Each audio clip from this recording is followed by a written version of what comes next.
This is Johnny Cerrucci with another Mi'kmaq special report.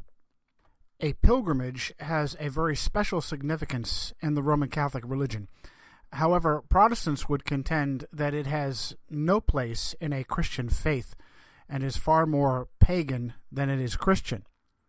The destruction of Herod's temple in 70 AD signified the passing of physical locations of significance for born-again Christians.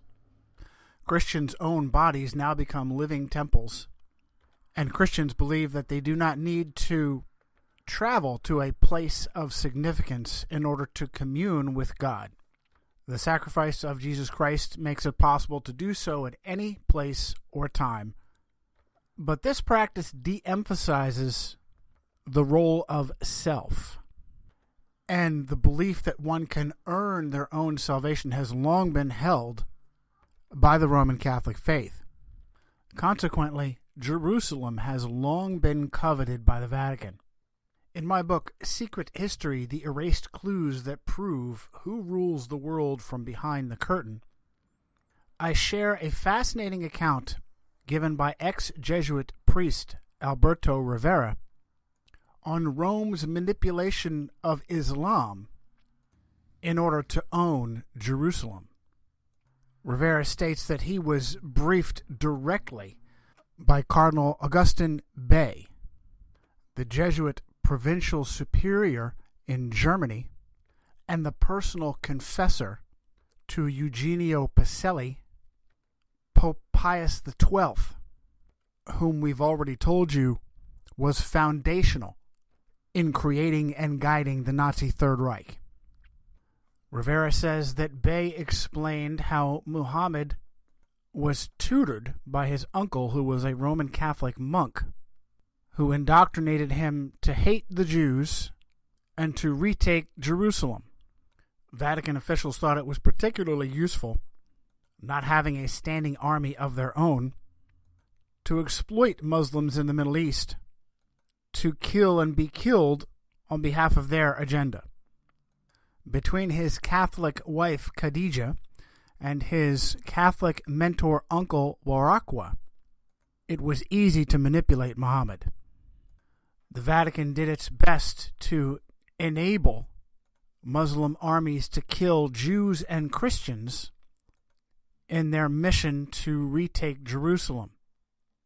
But after they were successful, they shocked their masters by refusing to hand Jerusalem over to Rome. This was the real reason the Crusades were initiated. But Islam's rebellion was eventually put to good use. Rome would instead exploit the hatred that it had fomented between Muslims and Jews and resurrect the ancient nation-state known as Israel for two reasons.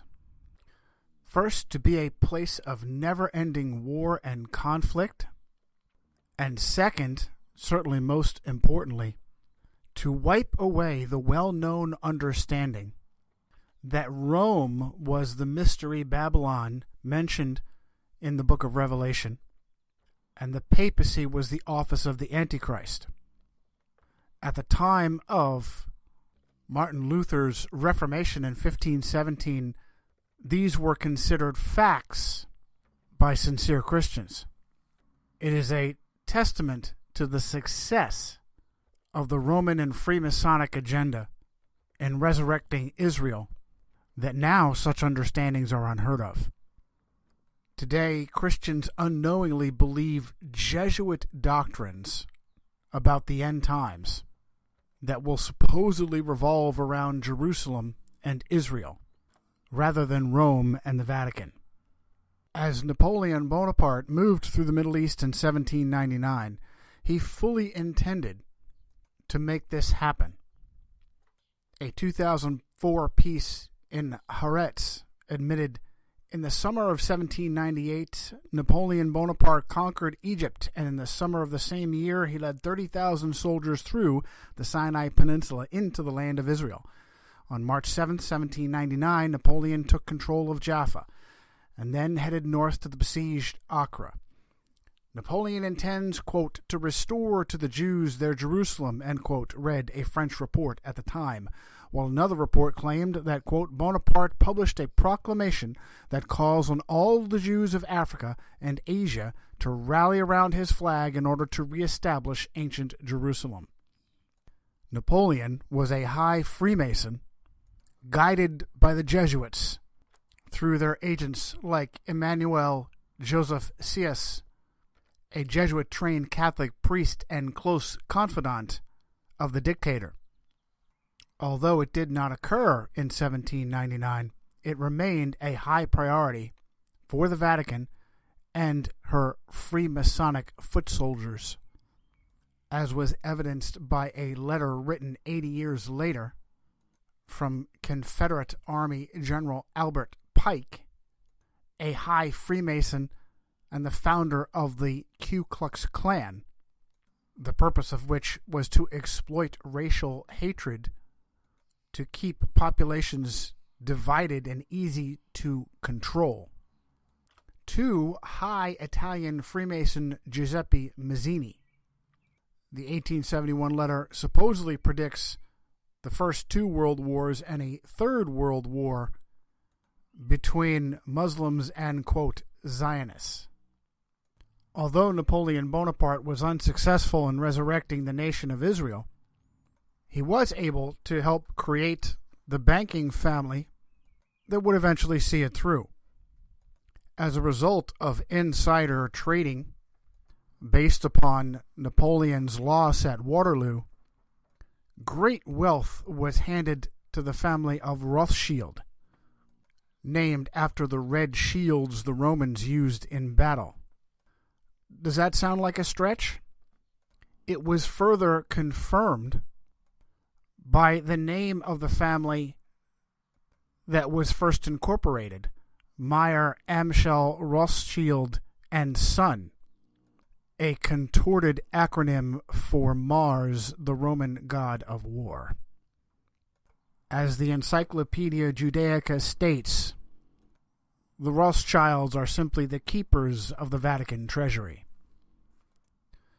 As we've already shown you, World War II, the Third Reich, and the Holocaust were all birthed by Rome and the Jesuits as an integral part of this agenda. The horrors of Adolf Hitler, a Vatican puppet created by the Jesuits, as was shown by the ghost writer of Mein Kampf, a Jesuit priest named Bernard Stampfel, along with henchmen and monsters like Heinrich Himmler, a Jesuit seminarian.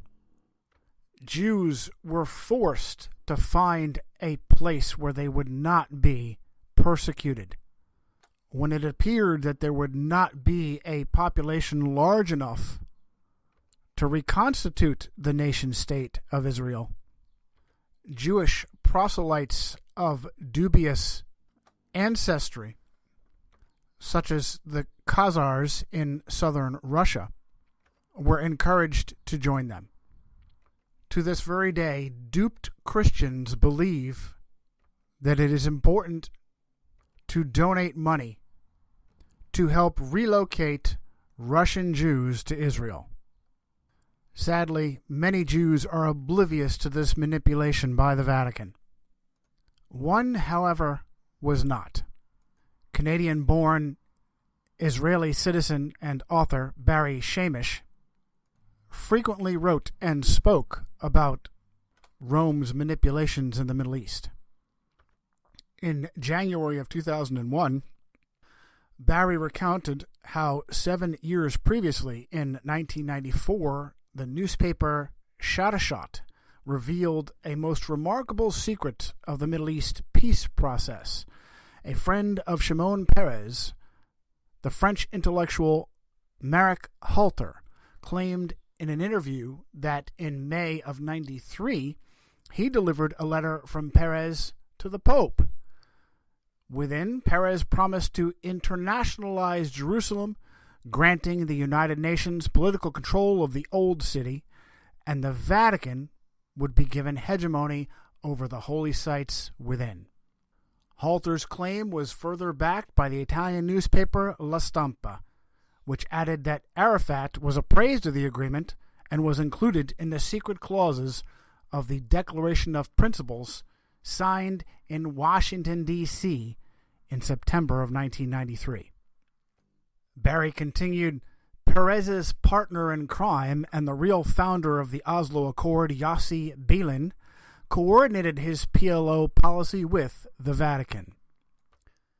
Beilin's deal with the Pope became another brief scandal when politicians like Agudat Yisrael head Avram Shapira and Jerusalem Deputy Mayor Shmuel Meir leaked hidden details of Beilin's accord, which included, quote, the extraterritoriality of holy sites in Jerusalem are going to be transferred to Vatican control, end quote. Later, Shapira was neutralized by having $250 million in debts accrued by his crooked carpet factory forgiven, while Meir was permanently hushed when his car was crushed by a UN truck driver who was briefly questioned by Israeli police. In 2001, the foreign minister of Israel, Shlomo Ben Ami, mysteriously shuttled between King Carlos of Spain and the Vatican. Shamish mentions that this is also a high priority for the Council on Foreign Relations, the real power of which, he states, is the Society of Jesus. Shamish, again a Jewish Israeli citizen, acknowledged that the Jesuits were a reaction to the Protestant Reformation, and their agenda was, quote, to return the planet to the good old days when one pope held monopoly on all world religions. Utilizing any evil means available, their plan is to eliminate all competition, be they Jew, Muslim, or Christian, who don't recognize the Vatican as their capital, end quote. Barry then added, it is their war on the Jews which will most interest my readers. It was the Jesuit control of Great Britain which was the real force behind Zionism and the reestablishment of a Jewish homeland in Israel. Just as Britain created Saudi Arabia, Jordan, Iraq, and Lebanon, Shamish reinforced the understanding that the Holocaust was designed by the Jesuits to herd Jews towards Jerusalem. Barry cites Walter Schellenberg, chief of the Nazi Sicherheitsdienst, revealed how the SS was organized by Himmler according to the principles of the Jesuit order. The rules of service and spiritual exercises prescribed by Ignatius de Loyola constituted a model which Hitler strove carefully to copy. Zionist Israel is the creation of the Jesuit order. Its purpose is to secure Jerusalem for the Jesuits and their, quote, infallible pope, that he may receive worldwide worship from Solomon's rebuilt temple. Masonic Zionists betrayed their own Jewish race into the hands of Pope Pius XII and the concentration camps overseen by the Jesuit order. Shamish goes on, we are living under the preeminence of a Gentile Jesuit conspiracy. It employs notorious Masonic Jews and Gentiles as their agents.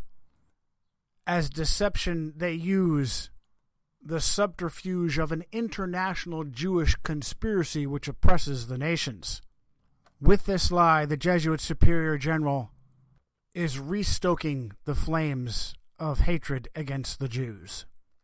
It will culminate in the destruction of Jewish-owned Israel to finally be handed over to the Vatican.